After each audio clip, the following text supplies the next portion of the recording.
في القلب مشاعر أخفيها قد أشرقت الشمس عليها عن خطط لم أعبأ فيها ستكون بأيامي فرقا فحياتي قبل الحلقات تيه بضياع بشتاتي من دون نعيم الآيات نرتاد لنحفظها الحلقا في القلب مشاعر Bismillahirrahmanirrahim.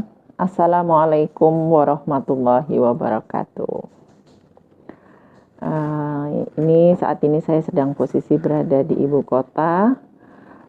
Besok insya Allah akan ada seminar nasional untuk para penerapis konseling Qurani bersama founder konseling Qurani Ustadz Muhammad Nadif Khalyani. Mohon bantu doa, semoga besok acaranya bisa lancar, penuh berkah, dan kami mendapatkan ilmu pun diberkahi. Dan semoga berkahnya juga nanti untuk seluruh klien-klien yang sedang bermasalah. Amin ya rabbal alamin. Saya hari ini akan bercerita kisah tentang perceraian. Perceraian itu adalah sesuatu yang Allah benci, tetapi Allah tidak melarang. Kenapa? Karena memang ada saatnya ketika seseorang itu harus mengambil keputusan cerai, ketika orang itu sudah tidak mampu lagi melakukan sebuah amal soleh dan kebaikan dari pernikahan yang perlu dipertahankan. Namun, barang siapa yang bersabar, sesungguhnya Allah akan berikan pahala yang jauh lebih besar dan tentunya kebaikan dunia dan akhirat. Tapi batas kemampuan tiap orang itu tidak sama. Karena itulah Allah tidak melarang tentang perceraian. Namun ingat, perceraian sesuatu yang dibenci. Dan kalau kita menghindari perceraian, sesulit dan seberat apapun problem yang kita hadapi, saya yakin dari yang tadinya dibenci, tentu akan Allah berikan cinta yang jauh lebih besar. Saya hari ini memberikan doa terbaik untuk kita semua agar Allah merahmati keluarga-keluarga kita, agar supaya kita bisa bertahan, jangan sampai perceraian ini terjadi, karena sesungguhnya apa? Iblis akan mendapatkan penghargaan dan mahkota terbesarnya itu adalah ketika dia mampu menceraikan sepasang suami istri. Ya Allah, jaga dan lindungi kami, seluruh anak cucu kami, keturunan kami dari perceraian yang Engkau benci. Amin ya rabbal alamin.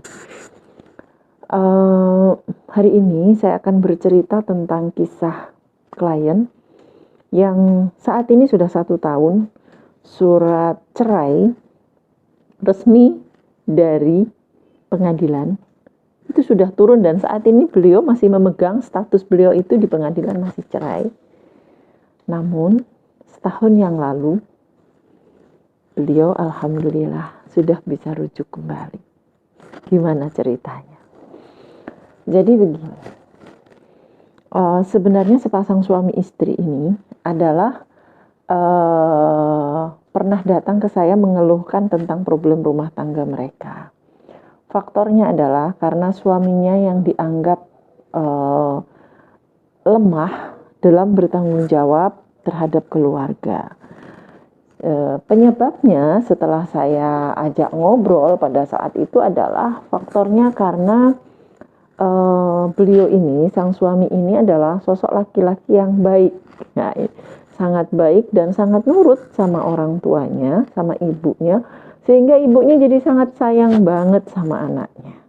Saking sayangnya, sehingga membuat anak ini sangat bergantung dengan ibunya akan segala sesuatunya. Sampai menikah pun, ibunya selalu memberikan fasilitas, memberikan cinta, memberikan kasih sayang.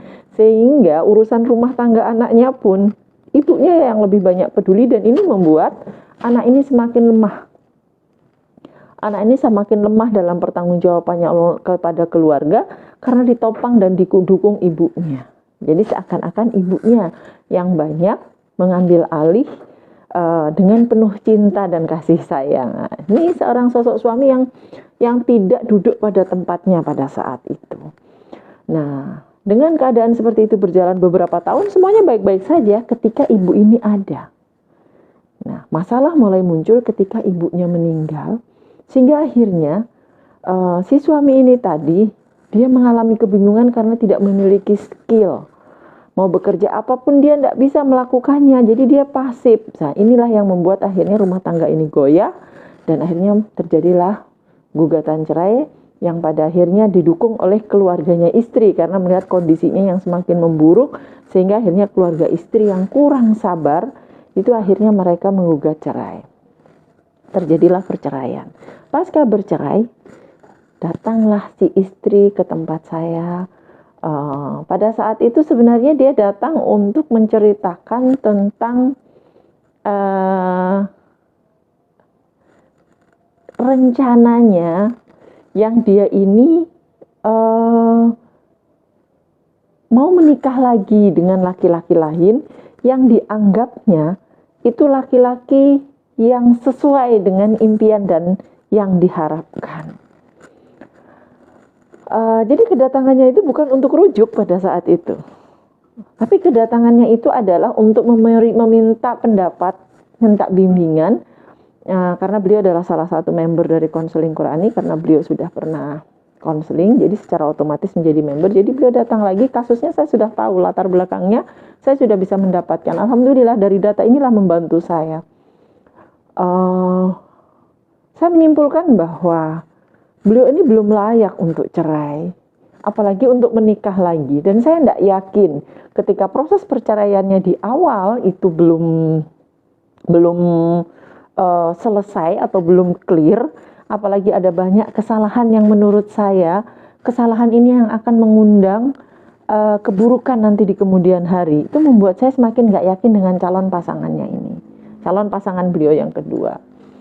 Dan yang lebih membuat saya kaget adalah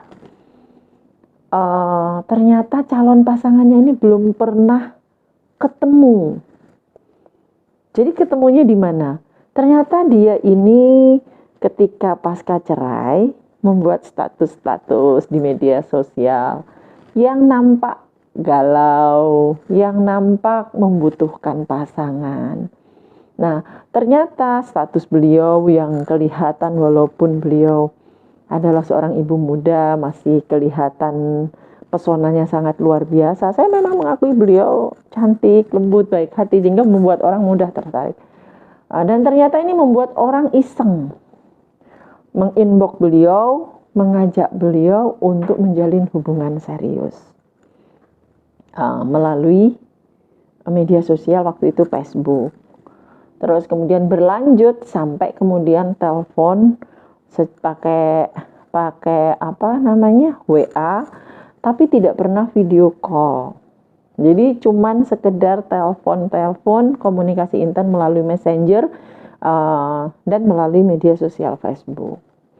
Tapi ranahnya itu sudah bukan seperti orang berteman atau teman dekat, teman spesial, tapi beliau sudah mengajak ke ranah pernikahan dengan posisi perkenalannya mereka itu belum 1 bulan.